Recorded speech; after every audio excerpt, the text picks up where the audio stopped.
అతని పేరు రమేష్. హైటెక్ సిటీలో ఒక సాఫ్ట్వేర్ కంపెనీలో టీమ్ లీడర్. నెలకి 1,50,000 జీతం. రమేష్ కళ మీలాగే నాలాగే వీకెండ్లో ఫ్యామిలీతో గడపడానికి ఒక చిన్న ఫామ్ హౌస్ లైఫ్. ఒకరోజు ఫేస్బుక్లో అతనికి ఒక యాడ్ కనిపించింది. షాద్నగర్ హైవే దగ్గరలో నేచర్ లివింగ్, కేవలం 15 లక్షలకే 5 గుంటలు. రమేష్కి నచ్చింది. ఏజెంట్కి కాల్ చేశాడు.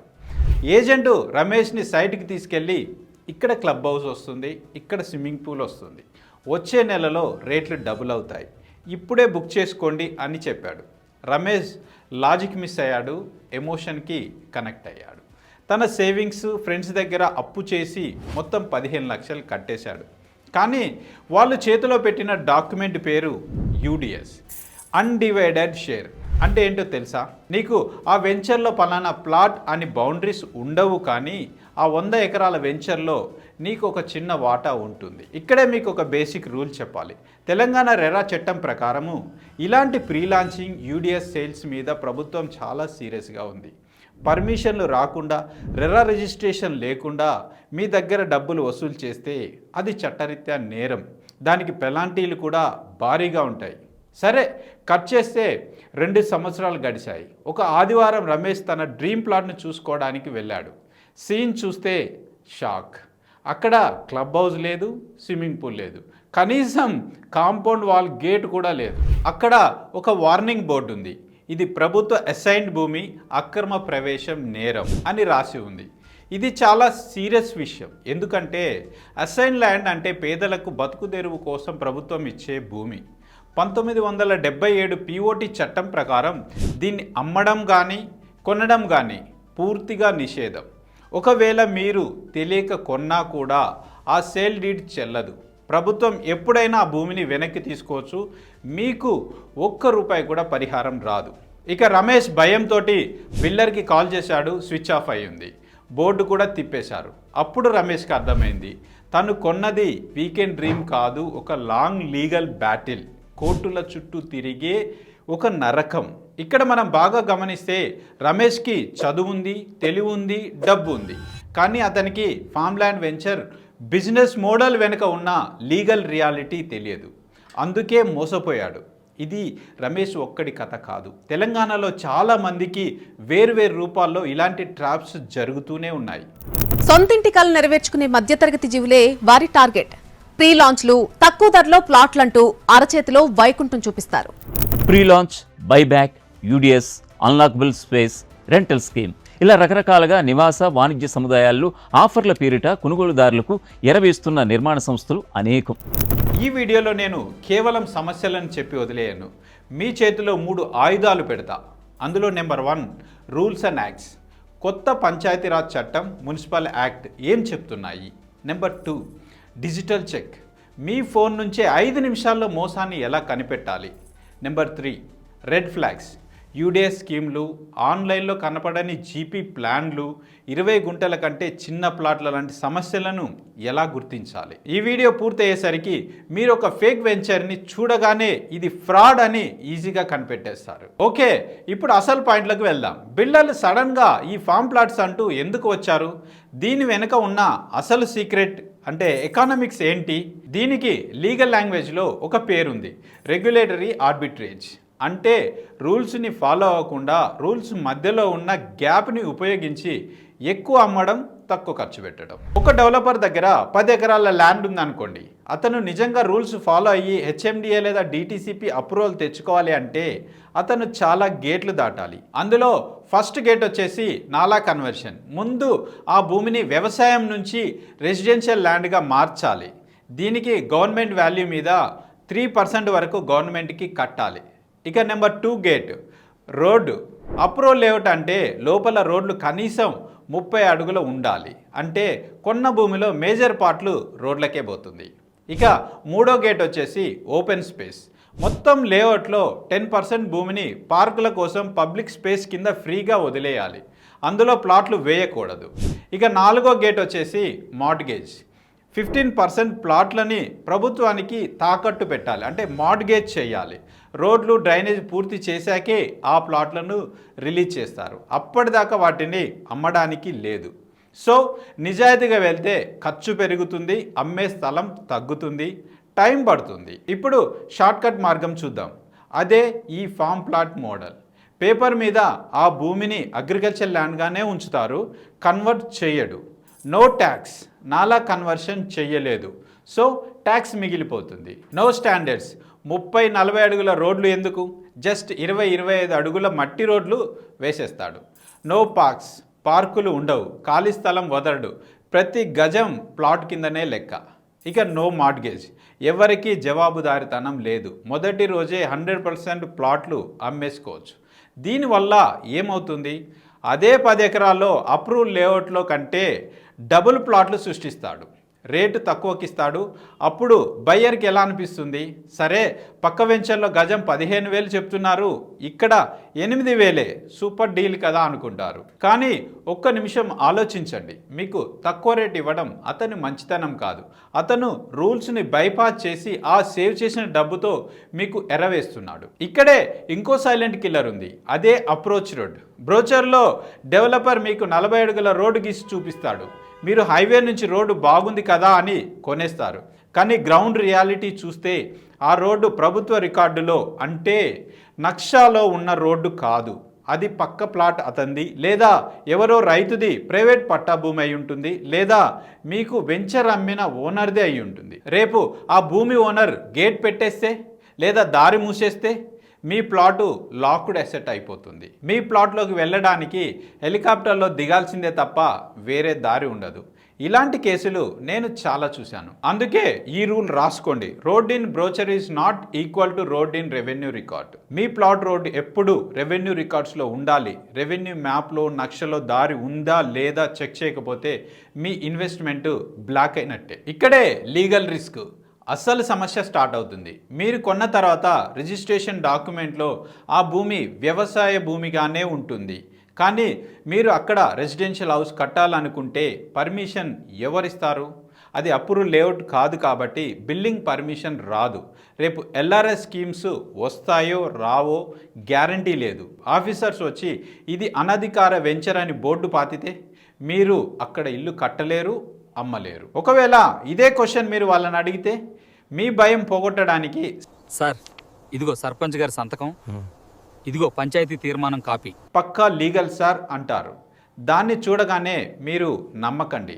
ఎందుకంటే తెలంగాణ పంచాయతీరాజ్ యాక్ట్ 2018 వచ్చిన తర్వాత గ్రామ పంచాయతీ ఏరియాల్లో కూడా లేఅవుట్ పర్మిషన్కి టెక్నికల్ కంట్రోల్ అనే కాన్సెప్ట్ వచ్చింది. ముఖ్యంగా ఈ చట్టంలోని సెక్షన్ 113లో లేఅవుట్ గురించి ఒక విషయం క్రిస్టల్ క్లియర్గా రాసి ఉంది.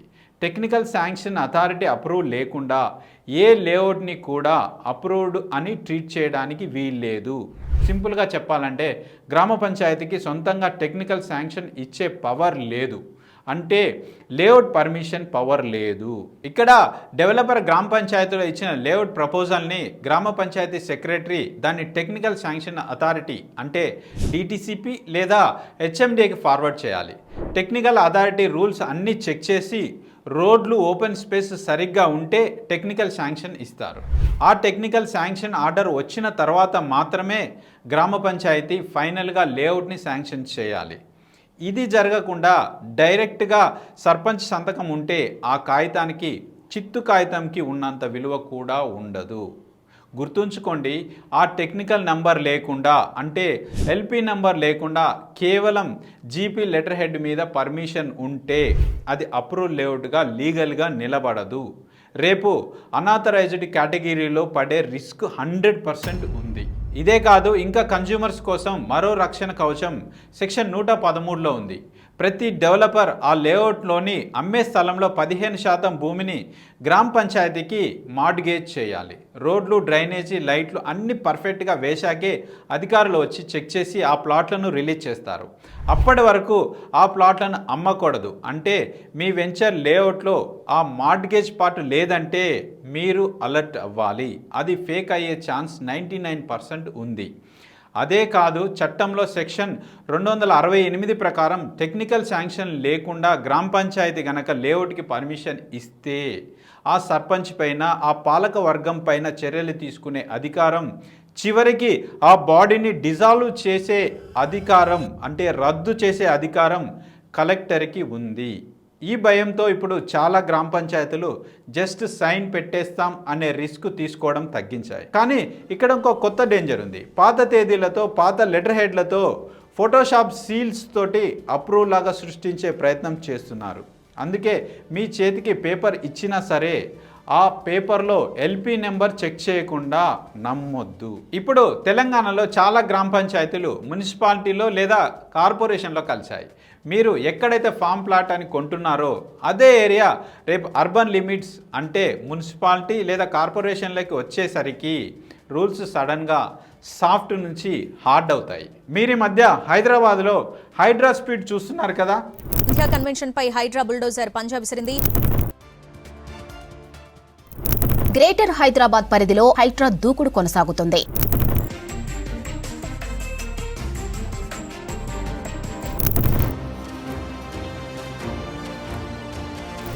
ఎంక్రోచ్మెంట్స్, ప్రభుత్వ భూములు, చెరువుల బఫర్ జోన్లు, నిన్నటిదాకా నన్నెవరు టచ్ చేయలేరు మనం మేనేజ్ చేద్దాంలే అనుకున్న పెద్ద పెద్ద వాళ్ళకే ఇప్పుడు నోటీసులు వస్తున్నాయి. ఆంధ్రప్రదేశ్ మైలవరం తెలుగుదేశం ఎమ్మెల్యే వసంత కృష్ణప్రసాద్కు షాక్ ఇచ్చింది హైడ్రా. హైదరాబాద్ కొండాపూర్ సర్వే నెంబర్ 79లో 39 ఎకరాల్లో నిర్మించిన వసంత కృష్ణప్రసాద్ ఫామ్ హౌస్ ను కూల్చివేసింది. ఎఫ్టీఎల్ జోన్లోనే సీఎం రేవంత్ రెడ్డి సోదరుడు తిరుపతి రెడ్డి నివాసం ఉంది. సీఎం సోదరుడి నివాసానికి సైతం నోటీసులు జారీ చేశారు అధికారులు.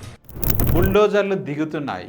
ఇది ఒక క్లియర్ సిగ్నల్. తెలంగాణలో ఎన్ఫోర్స్మెంట్ కల్చర్ టఫ్ అయింది. కానీ మీరు గుర్తుంచుకోవాల్సింది కేవలం హైడ్రా మాత్రమే కాదు, మున్సిపల్ లాలో కూడా చాలా స్ట్రిక్ట్ పవర్స్ ఉన్నాయి. మున్సిపాలిటీ యాక్ట్ 2019 అంటే తెలంగాణ మున్సిపాలిటీ చట్టం 2019లో ఒక కీలకమైన పాయింట్ ఉంది. ముఖ్యంగా సెక్షన్ 174 సబ్సెక్షన్ 4 కింద మీరు సెల్ఫ్ సర్టిఫికేషన్ ద్వారా అంటే స్వయం ధృవీకరణ ద్వారా అప్రూవల్ తీసుకొని గ్రౌండ్ మీద ఆ ప్లాన్కి విరుద్ధంగా కడితే demolition without assurance of any notice, ఎలాంటి నోటీస్ ఇవ్వకుండానే కూల్చివేయవచ్చు.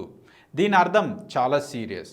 నేను ఫామ్ ల్యాండ్లో కొని అందులో ముందు ఇల్లు కట్టేస్తా, తర్వాత దాన్ని పెనాల్టీ కట్టి రెగ్యులరైజ్ చేసుకుంటా అనే మాటలు 2026లో తెలంగాణలో సేఫ్ గేమ్ కాదు.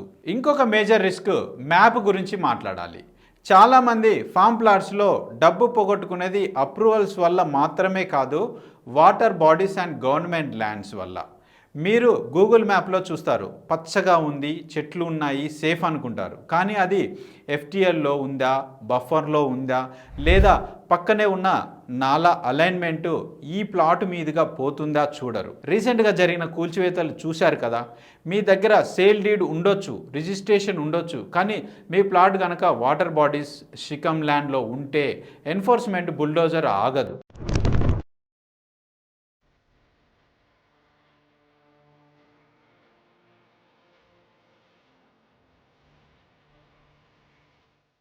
సో గూగుల్ మ్యాప్స్ ఒక్కటే సరిపోదు, ఇరిగేషన్ మ్యాప్స్ కూడా చూడాల్సిందే. ఇక ఆన్లైన్ గేట్, గ్రామమైన పట్టణమైన ఇప్పుడు అప్రూవల్స్ అన్నీ ఆన్లైన్ ఈకోసిస్టంలోకి వచ్చేసాయి.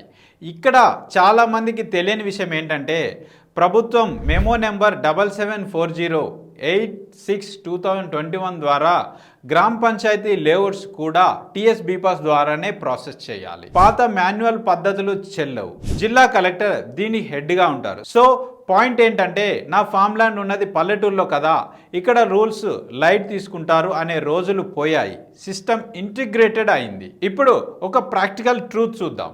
మీరు టీఎస్ బీపాస్లో ఇల్లు కట్టడానికి పర్మిషన్ కోసం వెళ్తే అక్కడ సిస్టమ్ మిమ్మల్ని land use, land conversion certificate అడుగుతుంది. ఇక్కడే చాలామంది దొరికిపోతారు. ఏజెంట్ మాట నమ్మి ఫామ్ ప్లాట్ని కొనేస్తారు. రేపు ఇల్లు కట్టడానికి వెళ్తే ల్యాండ్ కన్వర్షన్ లేదు, ల్యాండ్ యూస్ క్లియరెన్స్ లేదు అని ఫైల్ రిజెక్ట్ అవుతుంది. అప్పుడు పరిస్థితి ఏంటి? ప్లాట్ చేతిలో ఉంటుంది కానీ అక్కడ ఇటుక కూడా పెట్టలేరు. లీగల్ యూసేజ్ లాక్ అయిపోతుంది. ఇప్పుడు మార్కెట్లో ఎక్కడ చూసినా వినిపిస్తున్న స్కీమ్ ఏంటో తెలుసా? 2 గుంటల ఫామ్ ప్లాట్ అంటే 242 గజాలు, లేదా 5 గుంటలు అంటే 605 గజాలు. వినడానికి చాలా బాగుంది కదా, బడ్జెట్లో వస్తుంది, చిన్న ఫామ్ హౌస్ కట్టుకోవచ్చు అని మీరు అనుకుంటారు. కానీ ఇక్కడే ఒక పెద్ద ట్రాప్ ఉంది. దీన్నే నేను లిక్విడిటీ ట్రాప్ అంటాను. ప్రభుత్వం మరియు రిజిస్ట్రేషన్ డిపార్ట్మెంటు ఒక విషయాన్ని సీరియస్గా గమనించాయి. కొంతమంది డెవలపర్లు డిటిసిపి అప్రూవల్ ఫీజులు ఎగ్గొట్టడానికి పార్కుల స్థలం వదలడం ఇష్టం లేక భూమిని చిన్న ముక్కలుగా 2 గుంటలు 5 గుంటలు చేసి ఫామ్ ప్లాట్స్ పేరుతో సేల్ లీడ్స్ చేస్తున్నారు. అంటే ఇండైరెక్ట్గా అనధికార లేఅవుట్లను మార్కెట్లోకి నెడుతున్నారు. దీనికి చెక్ పెట్టడానికి 2021లో మున్సిపల్ అడ్మినిస్ట్రేషన్ నుంచి రిజిస్ట్రేషన్ శాఖకి ఇన్స్ట్రక్షన్స్ వచ్చాయి. అందులో ప్రధానమైన రూల్ ఏంటంటే 2000 చదరపు మీటర్లు అంటే సుమారు 20 గుంటలు లేదా అరెకరం కంటే తక్కువ విస్తీర్ణం ఉన్న వ్యవసాయ భూమిని రిజిస్ట్రేషన్ చేయకూడదు. అలాగే ఆ ప్లాటు ఏదైనా కొత్త ఇంటర్నల్ రోడ్డుకి ఆనుకొని ఉంటే, ఇది గుర్తుపెట్టుకోండి, నక్షాలో లేని కొత్త రోడ్డుకి ఆనుకొని ఉంటే ఖచ్చితంగా అప్రూవ్ లేఅవుట్ కాపీ అని అడగాలి. ఇక్కడ నేను ఒక మాట చెప్తా, దీన్ని కేవలం బ్లాక్ లిస్ట్ అనుకోవడం కంటే ఇదొక లిక్విడిటీ ట్రాప్. మీరు ఎలాగోలా మేనేజ్ చేసి కొన్నా సరే రేపు అమ్మాలన్నా బ్యాంక్ లోన్ కావాలన్నా ప్రతి చోట అప్రూవ్ లేఅవుట్ ఉందా, నాలా ఉందా అనే ప్రశ్నలు వస్తాయి. అంటే మీరు కొన్న తర్వాత అందులో నుంచి బయటపడడం చాలా కష్టమవుతుంది. ఇప్పుడు ఇంకో మార్కెటింగ్ లైన్ వినండి. సార్ ఇది ఫామ్ హౌస్ కదా, నాలా కన్వర్షన్ అక్కర్లేదు అని చాలా కాన్ఫిడెంట్గా చెప్తారు. ఇక్కడ రియాలిటీ ఏంటంటే ఒక రైతు తన పొలంలో నిజంగా వ్యవసాయం చేస్తూ మోటార్ రూమ్ కోసమో అవసరానికి చిన్న షెడ్ వేసుకోవడమో వేరు. చట్టం దానికి ఒప్పుకుంటుంది, ఒప్పుకునే ఛాన్స్ కూడా ఉంది. కానీ 10 ఎకరాలను ఒక వెంచర్ లాగా డివైడ్ చేసి 100 మందికి ప్లాట్లు అమ్మి 100 వీకెండ్ హౌజులు కట్టేస్తే అది గ్రౌండ్ రియాలిటీలో రెసిడెన్షియల్ డెవలప్మెంట్ అంటే నివాస ప్రాంతం అవుతుంది. అప్పుడు మీరు పేపర్లో అగ్రికల్చర్ ల్యాండ్ అని చూపిస్తున్నా సరే అధికారులు దాన్ని నాన్ అగ్రికల్చర్ యూజ్గానే ట్రీట్ చేసే రిస్క్ ఉంది. నాలా యాక్ట్ 2006 ఈ విషయంలో చాలా స్పష్టంగా ఉంది. అనుమతి లేకుండా భూమిని వ్యవసాయేతర అవసరాలకు వాడితే అది డీమ్డ్ కన్వర్షన్గా పరిగణించి కట్టాల్సిన కన్వర్షన్ ట్యాక్స్ వసూలు చేయడమే కాకుండా దాని మీద 50% 50% penalty over and above tax వేసే అధికారం ప్రభుత్వానికి ఉంది. ఇక్కడ ఇంకో ప్రాక్టికల్ పెయిన్ పాయింట్ చెప్తా, ఇది బాగా గుర్తుపెట్టుకోండి. ఇదే బ్యాంక్ లోనబిలిటీ. బ్యాంక్ లోన్ వస్తుందా? మీరు ఇప్పుడు ఎమోషన్ అయిపోయి బంగారం తాకట్టు పెట్టో క్యాష్ పెట్టో ఈ ఫామ్ ప్లాట్ కొనేస్తారు. కానీ ఒక 5 ఏళ్ల తర్వాత మీకు డబ్బు అవసరమై అమ్మాలంటే మిమ్మల్ని అప్రోచ్ అయ్యే మిడిల్ క్లాస్ బయ్యర్ దగ్గర ఫుల్ క్యాష్ ఉండదు, బ్యాంక్ లోన్ కావాలి. బ్యాంకులేమో అప్రూవల్ లేదు, నాలా లేదు అని లోన్ రిజెక్ట్ చేస్తాయి.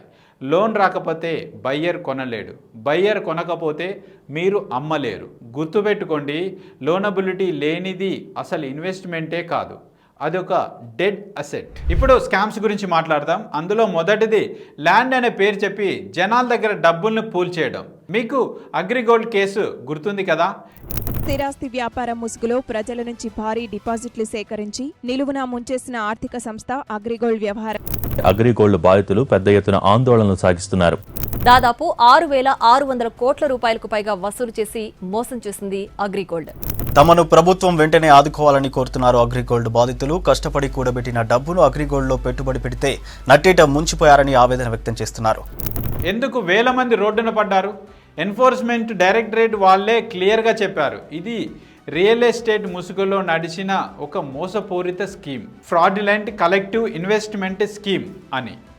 డొల్ల కంపెనీలు పెట్టి అడ్వాన్సెస్ పేరుతో వసూలు చేశారు. ఇప్పుడు కూడా మార్కెట్లో మీకు కొన్ని ఆఫర్స్ వినిపిస్తాయి. సార్ మీరు ₹1,00,000 పెట్టండి, మేము శ్రీగంధం మొక్కలు, శాండిల్వుడ్, పండ్ల తోటలు పెంచుతాము, మీకు నెల నెల రెంట్ ఇస్తాం, లేదా 10 ఏళ్ల తర్వాత ప్లాట్ ఇస్తాము అని.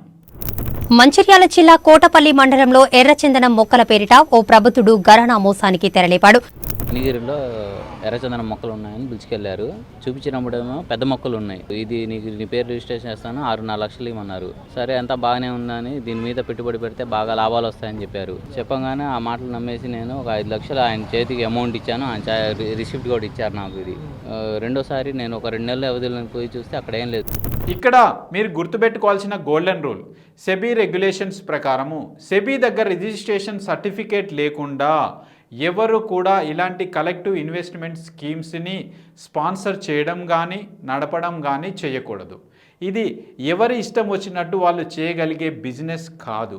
గ్యారంటీ మంత్లీ రిటర్న్స్, బైబ్యాక్ ఉంది, ప్లాట్ తర్వాత ఇస్తాము, ఇప్పుడు అలాట్మెంట్ ఇస్తాము, బౌండరీస్ లేకుండా డబ్బు కట్టడము, ఇప్పుడు అగ్రిమెంట్ తర్వాత రిజిస్ట్రేషన్ చేస్తాము. ఇవన్నీ మీకు ల్యాండ్ మీద ఇన్వెస్ట్ చేస్తున్నట్టు అనిపిస్తుంది, కానీ నిజానికి మీరు ఒక అండర్ రెగ్యులేటర్ మనీ పుల్లింగ్ స్కీమ్లోకి వెళ్తున్నారు.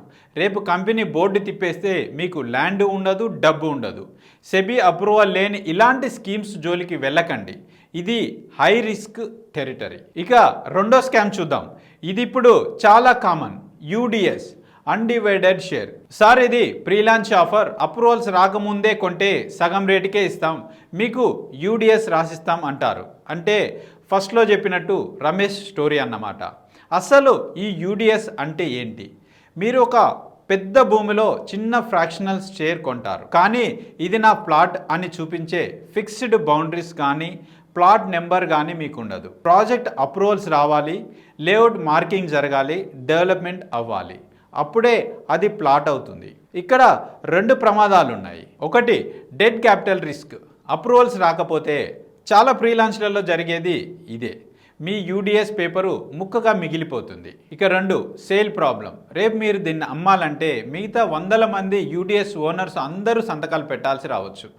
ప్రాక్టికల్గా ఇది ఇంపాసిబుల్. తెలంగాణలో టీఎస్ రెరా ఈ ప్రీ లాంచ్ మార్కెటింగ్ మీద చాలా సీరియస్గా ఉంది. రెరా రూల్స్ లేకుండా ఇలా డబ్బులు వసూలు చేస్తే ప్రాజెక్ట్ కాస్ట్ మీద 10% వరకు పెనాల్టీ వేసే అధికారం చట్టంలో ఉంది. ఇది థియరీ కాదు. ఇప్పటికే టీజీ రెరా అధికారులు చాలా సంస్థలకు ఫైన్స్ వేసి సేల్స్ ఆపేయమని ఆర్డర్స్ ఇచ్చిన కేసులు ఉన్నాయి. నెక్స్ట్ మూడో స్కామ్. కొందరు డెవలపర్లు సార్ ఇప్పుడు రిజిస్ట్రేషన్ వద్దులేండి, ఖర్చులు దండగా మీకు నోటరీ చేయిస్తాం లేదా జీపీఏ చేయిస్తాం, పొసెషన్ మీదే కదా అని నమ్మిస్తారు. జాగ్రత్త, అగ్రిమెంట్కి ఎక్స్పైరీ డేట్ ఉంటుంది. పిఓఏ పవర్ ఆఫ్ అటార్నీని ఓనర్ ఎప్పుడైనా క్యాన్సిల్ చేయొచ్చు, లేదా ఓనర్ చనిపోతే ఆ పవర్ ఆఫ్ అటార్నీ చెల్లదు. అందుకే ఒక మాట చెప్తా, రాసుకోండి. Registration is your legal oxygen. Registration అనేది ఆప్షన్ కాదు, అది మీ ఆస్తికి ప్రాణం. ఇక నాలుగవ స్కామ్. ఇది సినిమా స్టోరీ లాగా ఉంటుంది. ఒక ఓనర్ మీకు సేల్ డీడ్ చేస్తాడు, కానీ మీరు వెంటనే మ్యూటేషన్ అంటే రెవెన్యూ రికార్డులో మీ పేరు మార్పు చేసుకోరు. రికార్డులో పాత ఓనర్ పేరే ఉంటుంది.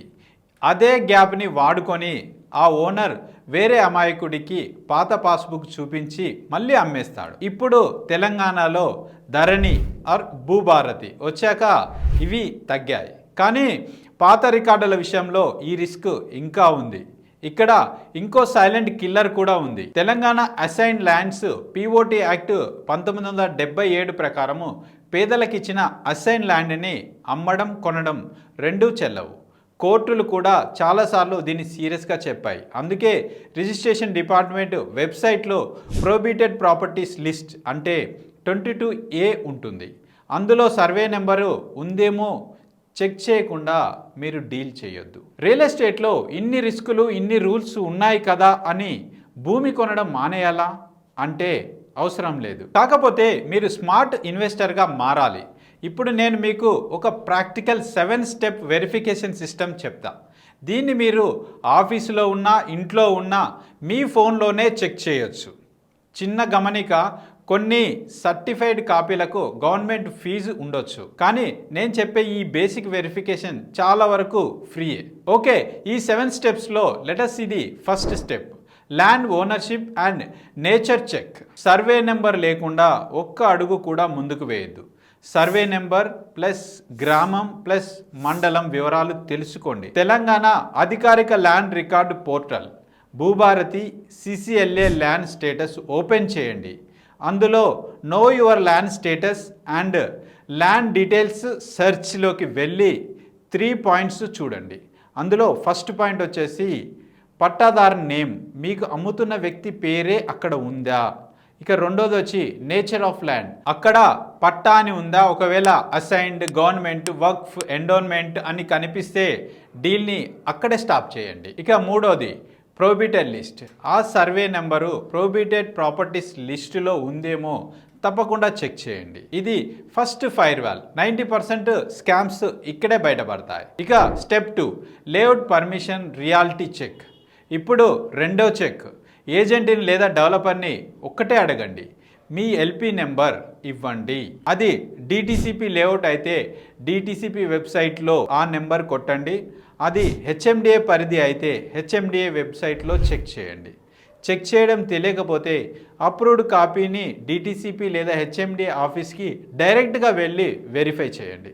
ఇక స్టెప్ 3 సర్వే అండ్ డిమార్కేషన్. చాలామంది పేపర్స్ చెక్ చేస్తారు కానీ గ్రౌండ్ చెక్ చేయరు. మీరు కొంటున్న ప్లాటు ఎక్కడ ఉంది, దాని హద్దులు ఏవి, కేవలం డెవలపర్ చూపించిన రాళ్ళు నమ్మకండి. విలేజ్ మ్యాప్ అంటే టీపన్ లేదా FMB field measurement book copy తీసుకోండి. ఒక ప్రైవేట్ సర్వేయర్ని పెట్టి కొలిపించండి. అతను పెగ్ మార్కింగ్ చేసి కోఆర్డినేట్స్ ఇస్తేనే ముందుకు వెళ్ళండి. లేదంటే మీరు కొన్నది ఒక చోట, మీకు చూపించింది ఇంకో చోట ఉంటుంది. రేపు పక్కింటి వాళ్ళతోటి బౌండరీ గొడవలు వస్తాయి. ఇక స్టెప్ 4 ఫామ్ ప్లాట్ 20 గుంటలు అండ్ నాలా. ఇప్పుడు చాలామంది పడిపోతున్న ట్రాప్ 2 గుంటలు, 5 గుంటలు, 10 గుంటలు ఫామ్ ప్లాట్. తెలంగాణలో ఫామ్ ప్లాట్స్ పేరుతో జరిగే అనధికార వెంచర్లను అడ్డుకోవడానికి 2000 స్క్వేర్ మీటర్లు అంటే సుమారు 20 గుంటల కంటే తక్కువ ఉంటే రిజిస్ట్రేషన్ చేయకూడదు అనే ప్రభుత్వ మార్గదర్శకాలు ఉన్నాయి. అంటే మీరు 2-5 గుంటల ప్లాట్ చూస్తుంటే జాగ్రత్త. అది అగ్రికల్చర్గా చూపించి రెసిడెన్షియల్గా అమ్మే మోడల్ అయ్యే ఛాన్స్ ఉంది. రేపు రీసేల్, మ్యూటేషన్, పర్మిషన్స్ ఇలా ప్రతి స్టెప్లో సమస్యలు వస్తాయి. ఇంకో ముఖ్యమైనది నాలా కన్వర్షన్. ఫామ్ హౌస్కి నాలా అవసరం లేదు సార్ అని కొందరు చాలా సింపుల్గా చెప్తారు. కానీ మీరు చూస్తుంది ఒక ప్లాటింగ్ వెంచర్. కాలనీ అయితే అగ్రికల్చర్ ల్యాండ్ మీద ఇంటి పర్మిషన్ రావడం అసాధ్యం. సో స్ట్రైట్ క్వశ్చన్ అడగండి, సార్ మేము చూస్తున్న భూమికి నాలా ప్రూఫ్ ఉందా, లేదంటే రేపు నాకు ఇంటి పర్మిషన్ ఎక్కడి నుంచి వస్తుంది. ఇక step 5 EC and link documents. రిజిస్ట్రేషన్కి సంబంధించిన వెబ్సైట్లో ఇది దొరుకుతుంది. మీరు చూడాల్సింది గత 30 ఏళ్ల సేల్స్, మార్ట్గేజ్, అగ్రిమెంట్ ఎంట్రీలు ఏమైనా ఉన్నాయా, చైన్ ఆఫ్ టైటిల్ ఏ నుంచి బికి, బి నుంచి సికి ఈ లింక్ ఎక్కడా బ్రేక్ అవ్వకూడదు. అవసరమైతే లింక్ డాక్యుమెంట్స్ జిరాక్స్ తీసుకొని ఒక మంచి లాయర్తో క్రాస్ చెక్ చేయించండి. ఇక స్టెప్ 6 లిటిగేషన్, కోర్టు కేసులు. ఈసీలో కేవలం రిజిస్టర్ అయిన ట్రాన్సాక్షన్స్ మాత్రమే కనిపిస్తాయి, కానీ పెండింగ్లో ఉన్న కోర్టు కేసులు ఈసీలో రావు. దీనికి ఒక సింపుల్ టెక్నిక్ ఉంది. ఈ కోర్ట్స్ సర్వీసెస్ వెబ్సైట్ లేదా యాప్ ఓపెన్ చేయండి. అందులో సివిల్ కోర్ట్స్ సెలెక్ట్ చేసి అమ్మే వాళ్ళ పేరు లేదా ఆ గ్రామం పేరుతో సెర్చ్ చేయండి. ఏదైనా ఇంజెక్షన్ ఆర్డర్ అంటే స్టే కానీ ల్యాండ్ గ్రాబింగ్ కేసు కానీ ఉంటే 5 నిమిషాల్లో తెలిసిపోతుంది. ఒకవేళ స్టే ఆర్డర్ ఉన్న భూమిలో మీరు డబ్బులు కట్టి ఇరుక్కుపోతే మీరు కూడా సంవత్సరాల తరబడి కోర్టు మెట్ ఎక్కాల్సి వస్తుంది. ఇక 7వ స్టెప్ రెరా చెక్. రెరా అపార్ట్మెంట్స్కే కాదు, రెరా చట్టం సెక్షన్ 3 ప్రకారం ప్లాట్స్కి కూడా కవర్ అవుతాయి. ఆ ప్రాజెక్టు టీజీ రెరా సైట్లో రిజిస్టర్ అయిందా, లేదంటే ప్రీ లాంచ్, యూడిఎస్ లాంటి మాటలు వినిపిస్తున్నాయా? అయితే మీరు రెడ్ అలర్ట్లోకి వెళ్ళాలి. నాన్ రిజిస్ట్రేషన్కి పెనాల్టీలు చాలా హెవీగా ఉంటాయి. ఈ 7 స్టెప్పులు గుర్తుపెట్టుకోండి. కానీ ఈ వెంచర్స్ వేస్తున్న ఓనర్స్ లేదా డెవలపర్స్ ఎవరైతే ఈ వీడియో చూస్తున్నారో వాళ్ళతో డైరెక్ట్గా ఒక నిమిషం మాట్లాడాలి. మిమ్మల్ని నేను 3 రకాలుగా చూస్తున్నా. 1 తెలిసి తప్పు చేస్తున్న వాళ్ళు, 2 కొత్తగా వచ్చి తెలియక షార్ట్ కట్స్ కోసం వెళ్తున్న వాళ్ళు, 3 జెన్యున్గా అన్ని రూల్స్ ఫాలో అయ్యి బిజినెస్ చేసేవాళ్ళు. ముందు మొదటి రకం వాళ్ళకి మీరు అనుకోవచ్చు చాలా ఏళ్ళుగా ఇలాగే చేస్తున్నాం, ఎవరు ఏం చేయలేరు అని. కానీ గుర్తుపెట్టుకోండి, గేమ్ చేంజ్డ్. తెలంగాణలో ఇప్పుడు ల్యాండ్ అడ్మినిస్ట్రేషన్ ఒకప్పుడు ఉన్నట్టు లేదు. భూభారతిలో ప్రతిదీ డిజిటల్ రికార్డ్ అవుతుంది. హైడ్రా లాంటి ఏజెన్సీలు చాలా యాక్టివ్గా ఉన్నాయి. ఎన్ఫోర్స్మెంట్, ఈడీ ఇప్పుడు రియల్ ఎస్టేట్ ఫ్రాడ్స్ మీద కన్నేసింది. మీరు యూడిఎస్ పేరుతోనో ప్రీలాంచ్ పేరుతోనో జనాల దగ్గర 100 కోట్లు కలెక్ట్ చేసి తప్పించుకోవచ్చు అనుకుంటే పొరపాటే. ఒక్కసారి చట్టం మీ మెడకు చుట్టుకుంటే మీరు సంపాదించింది మొత్తం పోవడమే కాదు, నాన్ బెయిలబుల్ కేస్ కింద జైలుకు వెళ్లాల్సి వస్తుంది. వ్యవస్థ మారింది, దొరికిపోతారు. ఇక రెండో రకం ప్యాషన్ తోటి రియల్ ఎస్టేట్లో ఏదో సాధించాలని కొత్తగా వచ్చిన వాళ్ళు, మీకు నా సలహా ఒక్కటే, don't fall for short cuts. Me seniors కొంతమంది చెప్పొచ్చు, నాలా కన్వర్షన్ ఎందుకు దండగా, గ్రామ పంచాయతీలో మేనేజ్ చేద్దాం, రోడ్లు 20 అడుగులు వేద్దాం, లాభం ఎక్కువ వస్తుంది అని. వాళ్ళ మాటలు వినకండి. రియల్ ఎస్టేట్ అనేది నమ్మకం మీద నడిచే బిజినెస్. ఈరోజు మీరు డబ్బులు మిగిల్చుకోవడానికి పర్మిషన్ లేని వెంచర్లు వేస్తే, రేపు మీ వెంచర్ మీద ఒక్క డిమాలిషన్ నోటీస్ పడితే చాలు, మీ బ్రాండు, మీ కెరియర్ అక్కడితో ఆగిపోతుంది. Think long term. లీగల్గా క్లియర్గా ఉన్న వెంచర్లు వేస్తే మీరు కస్టమర్ని బతిమలాడనక్కర్లేదు, కస్టమరే మిమ్మల్ని వెతుక్కుంటూ వస్తారు. లాభం కొంచెం ఆలస్యం అవ్వచ్చు, కానీ ఖచ్చితంగా వస్తుంది. నిద్రలేని రాత్రులు ఉండవు. Do business with ethics. Build trust, not trap. ఇక మూడో రకం, జెన్యూన్గా వెంచర్లు వేసి బిజినెస్ చేసే వాళ్లకు హ్యాట్స్ ఆఫ్ టు యూ. మీలాంటి వాళ్ళ వల్లే ఈ ఇండస్ట్రీ ఇంకా ముందుకు వెళ్తుంది. సో ఇప్పుడు ఈ వీడియో ఎండింగ్కి వచ్చాము. ఇప్పుడు మీకు ఒక ఫుల్ క్లారిటీ వచ్చిందనుకుంటా. ఫామ్ ల్యాండ్ వెంచర్లో అసలు సమస్య భూమిలో లేదు, ఆ భూమి వెనుక ఉన్న పేపర్లో ఉంది. నేను ఇదంతా చెప్పింది మిమ్మల్ని భయపెట్టడానికి కాదు, మీకు ఒక రియాలిటీ చెక్ ఇచ్చాను అంతే. ఒకప్పుడు అంటే రికార్డులు వెతకడం కష్టం, ఆఫీసుల చుట్టూ తిరగాలి. కానీ ఇప్పుడు తెలంగాణలో డిజిటల్ సిస్టమ్ చాలా స్ట్రాంగ్ అయింది. మీ చేతిలో స్మార్ట్ ఫోన్ ఉంది. Dharani portal, registration websites, TS bPASS ఇవన్నీ మీకోసమే ఉన్నాయి. మనం తెలియకుండానో లేకుంటే బద్దకించో చెక్ చేయకుండా మాయమాటల్ని నమ్మితే ఆ తక్కువ రేటు అనే మాటే మిమ్మల్ని పెద్ద ట్రాప్లో పడేస్తుంది. ఫైనల్గా నాదొక మాట రాసుకోండి, రియల్ ఎస్టేట్లో చీప్ అండ్ బెస్ట్ అనేది ఉండదు. ఇది చాలాసార్లు చీప్ టుడే, కాస్ట్లీ టుమారో. ఈరోజు చౌక, రేపు తలపోటు అవుతుంది. లీగల్గా క్లియర్గా ఉన్న ప్రాపర్టీ కొంచెం ఖరీదైనా పర్లేదు, ఎందుకంటే అది కనీసం మీ నిద్రని చెడగొట్టదు, పీస్ ఆఫ్ మైండ్ ఇస్తుంది. మీ సర్కిల్లో కానీ ఫ్యామిలీలో కానీ ఎవరైనా ఫామ్ ప్లాట్స్ కొనాలి, సిటీ బయట ఇన్వెస్ట్ చేయాలి అని అనుకుంటున్నారా? ఈ వీడియో వాళ్ళకి షేర్ చేయండి, వాళ్ళ డబ్బుని కాపాడండి. మీకు ఇంకా ఏమైనా డౌట్స్ ఉంటే ఈ కింద కమెంట్స్లో అడగండి, నేను క్లారిటీ ఇస్తా. Stay safe, verify first, invest next. జై హింద్.